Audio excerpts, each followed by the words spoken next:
جی اردو ویلا کے سامعین، آج ہم جس قوم کی بات کرنے جا رہے ہیں یہ وہ قوم تھی جس کا نام سنتے ہی انسانی تاریخ کا سب سے اندوہناک اخلاقی زوال یاد آتا ہے۔ یہ وہ لوگ تھے جن کے پاس سب کچھ تھا، زرخیز زمین، خوشحال شہر، مضبوط تجارت، لیکن اس کے باوجود ان کے دل اندھیرے ہو چکے تھے۔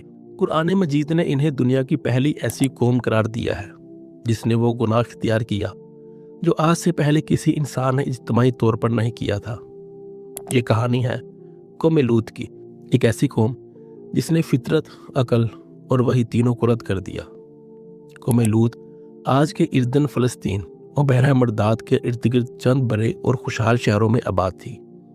ان شہروں کے نام تھے سدوم، امورا، آدمہ اور سبوئیم۔ یہ علاقے تجارت کے بڑے مراکز تھے، قافلوں کی گزرگاہ تھے، زراعت اور باغات سے بھرپور تھے، لیکن ان کے شہروں کی خوبصورتی صرف باہر تک محدود تھی۔ اندر سے یہ بستیاں اخلاقی گندگی کا ڈھیر بن چکی تھیں۔ قوم لوط کی سب سے بڑی گمراہی صرف ایک گناہ نہیں تھی، بلکہ گناہوں کا پورا نظام تھا۔ مرد مردوں کے ساتھ بدفعلی کرتے، عورتوں کو ترک کر چکے تھے۔ یہ عمل کھلے عام ہوتا تھا اور اس پر شرمندگی بھی نہیں کرتے تھے، بلکہ اس کے اوپر فخر محسوس کرتے تھے۔ مسافروں کو لوٹا جاتا، گزرگاہوں میں بے حیائی کی جاتی، نیک لوگوں کا مذاق اڑایا جاتا۔ برائی وہاں غلط نہیں سمجھی جاتی تھی، بلکہ قانون بن چکی تھی۔ اللہ تعالیٰ نے ان لوگوں کی اصلاح کے لیے حضرت لوط علیہ السلام کو نبی بنا کر بھیجا۔ حضرت لوط علیہ السلام حضرت ابراہیم علیہ السلام کے بھتیجے تھے۔ شروع سے ہی پاکیزگی اور سچائی پر قائم تھے، نرم خو مگر حق پر ڈٹے رہنے والے نبی تھے۔ انہوں نے قوم کو سالوں تک صبر کے ساتھ سمجھایا، لیکن قوم کی سرکشی ہر دن بڑھتی چلی گئی۔ حضرت لوط علیہ السلام ہر موقع پر فرماتے، اے میری قوم، اللہ سے ڈرو، یہ کھلی بے حیائی چھوڑ دو، تم اسے اپنی نسل کو تباہ کر رہے ہو۔ وہ انہیں نکاح، پاکیزگی اور حیا کی طرف بلاتی، لیکن جواب میں قوم ہنستی، تانے دیتی اور کہتی، اگر تم پاک باز ہو تو ہمارے شہر سے نکل جاؤ۔ وقت گزرنے کے ساتھ ساتھ حضرت لوط علیہ السلام کو تنہا کیا گیا، ان کے ماننے والے کم ہوتے گئے۔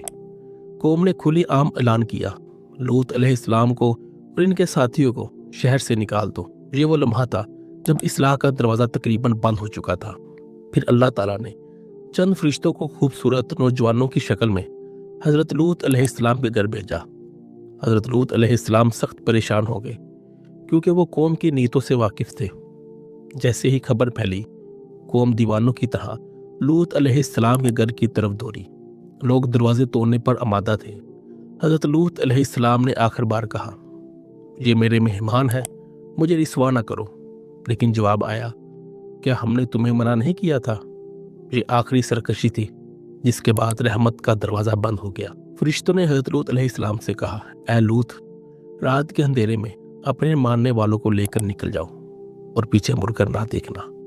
صرف ایک شخص پیچھے رہ گیا، اور وہ تھی حضرت لوط علیہ السلام کی بیوی، جو دل سے قوم کے ساتھ تھی۔ پھر اللہ کا عذاب شروع ہوتا ہے۔ سورج نکلنے سے پہلے زمین زور سے ہلائی گئی، شہر الٹ دیے گئے، آسمان سے پتھر برسنے لگے۔ ہر پتھر مخصوص مجرم کے لیے تھا۔ چند لمحوں میں صدیوں کی ہستیاں صفحہ ہستی سے مٹا دی گئی۔ آج وہی علاقہ ڈیڈ سی کہلاتا ہے، جو کہ دنیا کا سب سے نچلا مقام ہے، جہاں کوئی جاندار زندہ نہیں رہ سکتا۔ نمکین پانی، خاموش فضا، یہ علاقہ آج بھی گواہی دیتا ہے کہ اللہ کا عذاب حقیقت ہے، کہانی نہیں۔ قوم لوط علیہ السلام ہمیں سکھاتی ہے کہ جب گناہ عام ہو جائے، نصیحت مذاق بن جائے اور نبی کو جھٹلا دیا جائے، تو پھر قوم تاریخ کا حصہ بن جاتی ہے۔